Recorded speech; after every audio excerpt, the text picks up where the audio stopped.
Welcome to Church Media HQ. My name is Luke Clayton, and I want to thank you for joining us for today's episode. Now, before we get started, please take a moment to subscribe wherever you're watching or listening. We're available on just about every podcast platform, as well as on YouTube and on Facebook. And if you are watching on YouTube or Facebook, remember to like this video because that helps it get seen by more church leaders like you.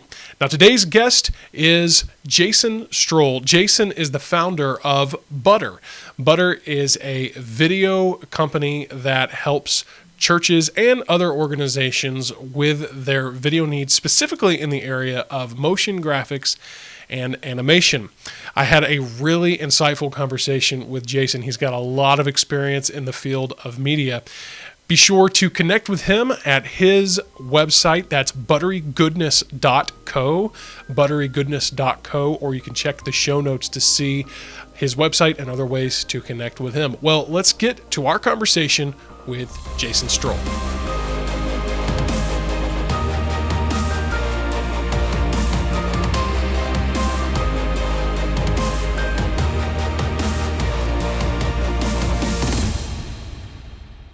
So first of all, I love what you said, that creativity, it's not so much about creativity as it is about communication or something to that extent. Like that needs to be a quote. We need to get that out there. That's a great thing because, well, and honestly, Jeremy Lofgren, we've talked about Jeremy a couple times here. You know him, like I said, way better than I do.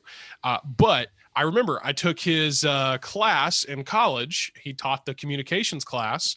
And his opening statement is everything communicates. And his point there is that, hey, communication, it's about what does this communicate? And yeah, the creativity plays a huge role in that, because if the creative quality is lacking, then it's going to affect the message. But the content of your message is so much more important than how it is presented. Both play a very important role.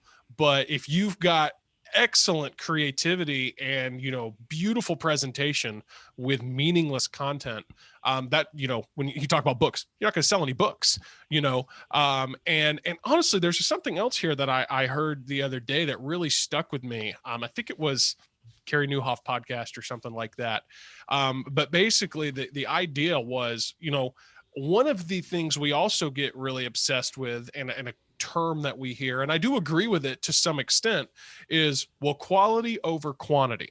And there's areas where that's really important. However, I think a shift, a small, they talk about the 1 millimeter shift in how we view that is maybe not quality is greater than quantity, or quality should be preferred over quantity, but try to find quality within the quantity.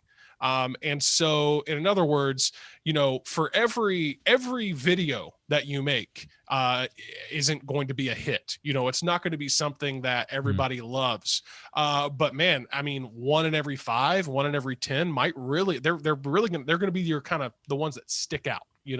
And maybe it's more than that. Maybe it takes 1 out of 100 or whatever. But and so for me, that's kind of something that, man, that's a change I've made, especially when it comes to our podcast content, because for the longest time I just thought, man, I just want to put out quality. I just want to put out stuff that matters, that people are gonna listen to, that does have valuable content. And again, that's all something that still matters to me. But as far as what people appreciate, the quality of the content, that's a little bit subjective. That depends on who the listener is. That depends on who the consumer is. And so for me, it's been about, hey, this year, 2021, we've made a big shift in our programming, if you will, for how we produce our content, to where we are just trying to get quantity. We're trying to sit down with guys like you for 1 to 2 hours, any given week, have these conversations and just see what we get out of it. Because some of what we've said here is going to be really valuable to some guys. And some of what we said isn't going to mean anything. Some guys are going to, just to be honest, some guys are going to love every episode here that we when we start dropping this content on our podcast. They're going to love every episode with you. Other guys, they're going to care less and they're going to just skip it. And that's not because they don't like you, they don't like me. It's because, hey, the content is just not as valuable to them. And so, yeah, a lot of good a lot of good stuff there. As far as, it's just comes down to this. You can't get so caught up in making, like you said, your lens flare or your one little, element where you're missing everything else and what it's communicating. And I heard somebody say one time, and honestly, it's been a pretty good, it's not always true. I think there's obviously varying degrees of how serious you could take this, but he said, my goal isn't always to make something that everybody thinks it's good. It's to make something that nobody thinks is bad, I mean, honestly, like I said, there's varying degrees of how you could process that and how you could apply that. But not everybody, because it's impossible to make something that everybody's going to love, that everybody's going to think is good. However, it does seem a little more tangible to make something that, nobody is going to go, well, that sucked, I think you make a good point there. I like that statement. And again, the creative in me is screaming, no, don't accept it. Stop it. But like, it pains me because I think it's right. Like a part of me is like, no, don't say it. But like it feels it's right because like another example of that is as I've been doing my company, Buttery Goodness, it's been interesting to see the time I've spent on my projects. I did one called One and Only. I spent like 250 hours on that project. It was like a passion project. And that probably is the least interacted with video on my site. But it's the best one. But the truth of the matter is, best by, quality wise and like time spent and creativity, all that stuff.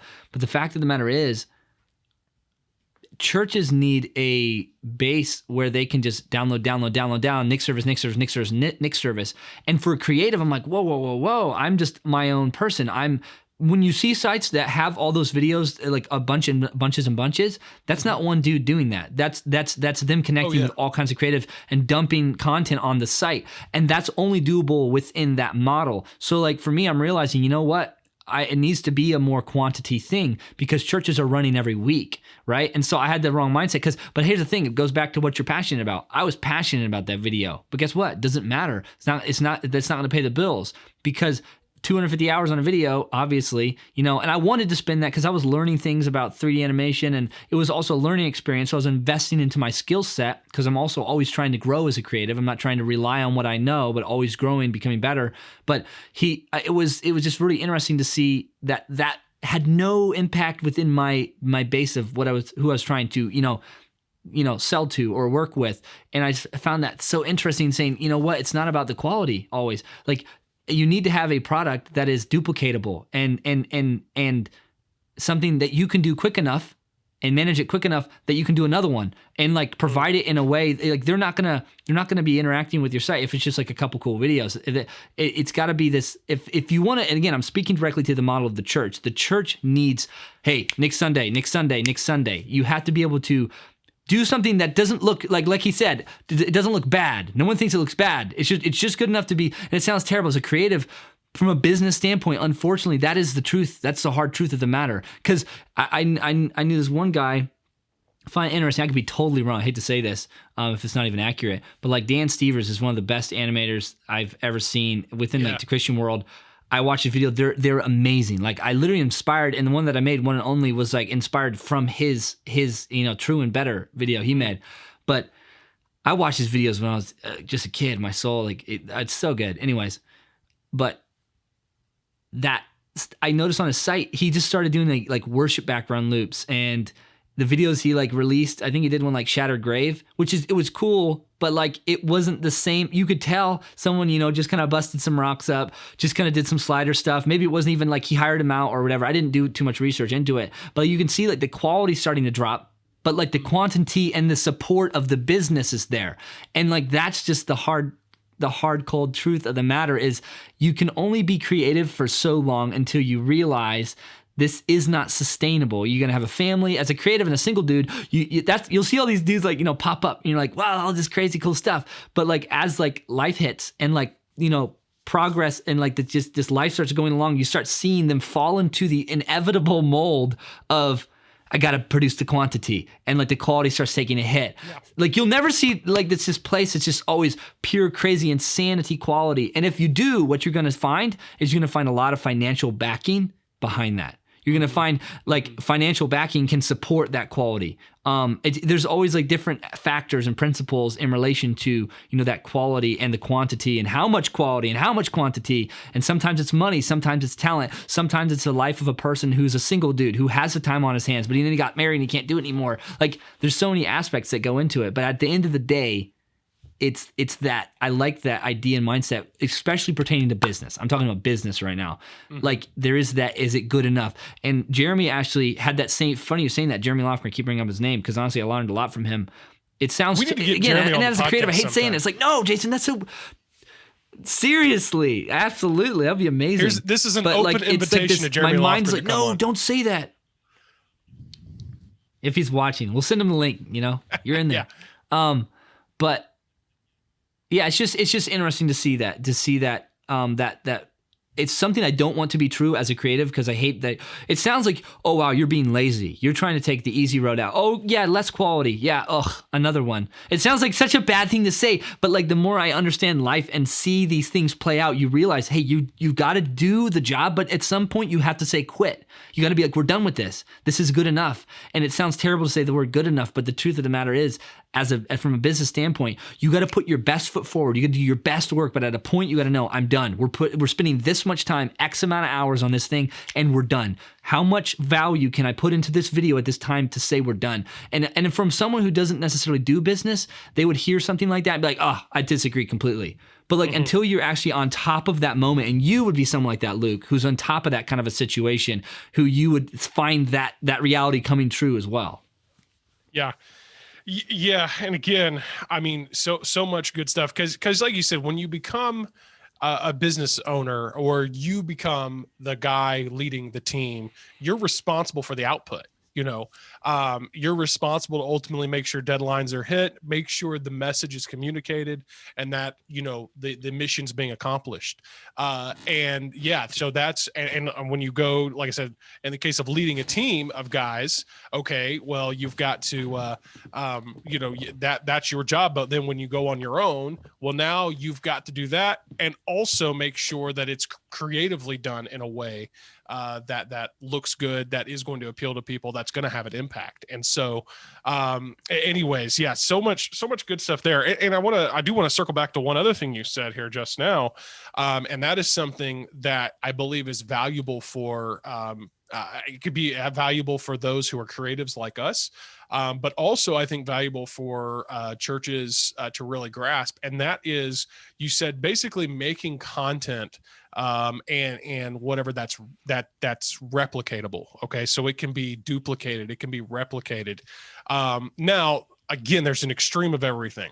I've known guys that actually, I haven't known guys. This is the kind of guy I was. This is the kind of designer that I was, is basically, it was like, hey, I had to just go through the first year of working, you know, with the client, get them designed everything they needed, and then just use the same template year after year. You know, just, hey, Easter this year, we're just going to change the date, you know. And some people love that. You know, I actually have had some clients that love that. But then that happens at Lancaster too. We do that too. Yeah. And sometimes you have to, you know, and that is the thing, like whenever, that is the nice thing about, you know, after I've been doing this for a while, you know, there's people who, you know, they'll come to me with a short notice request, and I'll say, hey, I can't, you know, we can't come up with something from scratch, but I do have this template. If you're cool with that, if you're cool with me plugging in your information here, you know, and honestly, we're actually, I think that is actually a great thing, which kind of leads to, you know, what I was saying is making content and making creative assets that can be replicated. So one of the practical ways that we've talked about here on the show before is, for example, this is why I really like to see pastors utilize sermon series as opposed to just one-off sermons. because whenever you create like a graphic, or, in your case, you create like a sermon, preview, trailer, bumper, whatever you want to call it. Well, now instead of it getting used just 1 week, you could just use it for several weeks, every week, to introduce the series, or the few weeks before it starts to promote it. And now, because I have seen these churches that are just, man, they get super hyped up about one event or one thing, that they're launching. And then it's like all this effort, and for time to time that's going to happen, but all this effort goes into one thing or one event, and then after that week, it's over. And it's like, man, we did all that hard work for just to use that thing one time.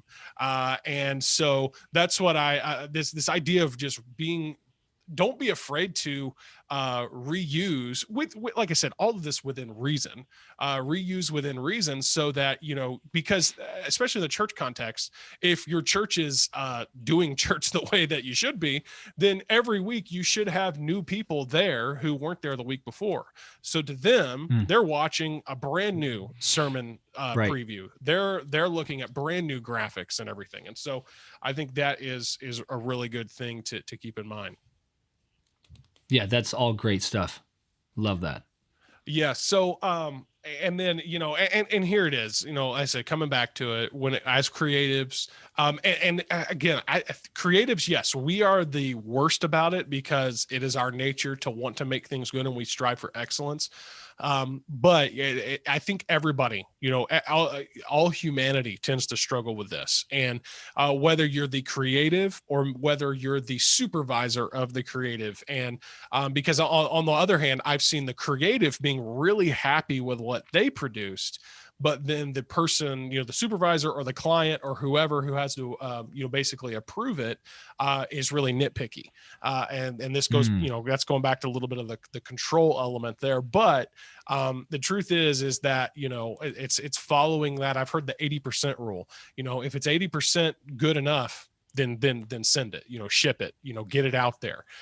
Because that 20% that you didn't accomplish, most people, pretty much all people, they don't know what that 20% was. And the 80% to them is the 100%, for them, it's going to be an awesome experience. And so I think that's a really good thing to point out there. So, so Jason, I am curious as far as, your business and, what you're doing now. And you talked, let's go ahead and give a plug here for what you do. I'm going to, I will say something before each, like I said, we're going to divide this up into different episodes. And so I will say this at the beginning of each episode, just so people know who they're talking to, and I'll plug your stuff and whatnot. But yeah, your business, what is the name of your business? How do we connect with you and whatnot, and give the audience a little bit of idea of all that? Yeah, absolutely. Since I transitioned to full-time freelance in October, I already had the business kind of running, but I kind of took it over full-time. It's called Butter, and you can access that site at butterygoodness.co. And I just used Buttery Goodness because Butter was already taken. I think it was like, I can't remember, $14,000 or something to get the. I was like, no, bro, I don't have that money yet. Not yet. Yep. No. Not yet. The wonderful world of domains. Yeah. Exactly. It's like the shorter it is, the more money it is. Exactly. But so basically, it's butterygoodness.co, like not C-O-M, but C-O, company.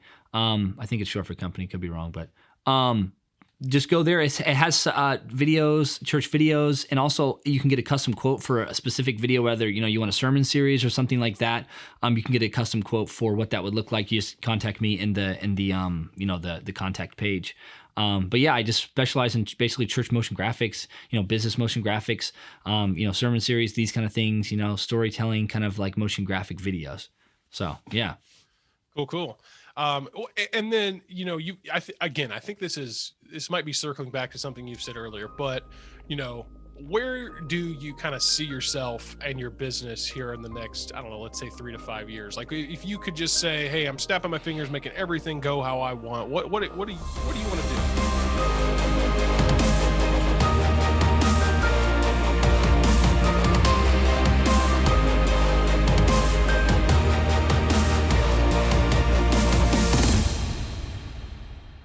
Thanks again for joining us here on Church Media HQ. And before we sign off, I want to remind you that you can get free graphics, videos, and more at ChurchMediaHQ.com. These are videos and graphics that we have made for your church that you can access completely free of charge. Just head over to ChurchMediaHQ.com to take advantage of the free content we have there. You can also talk to us on a coaching call.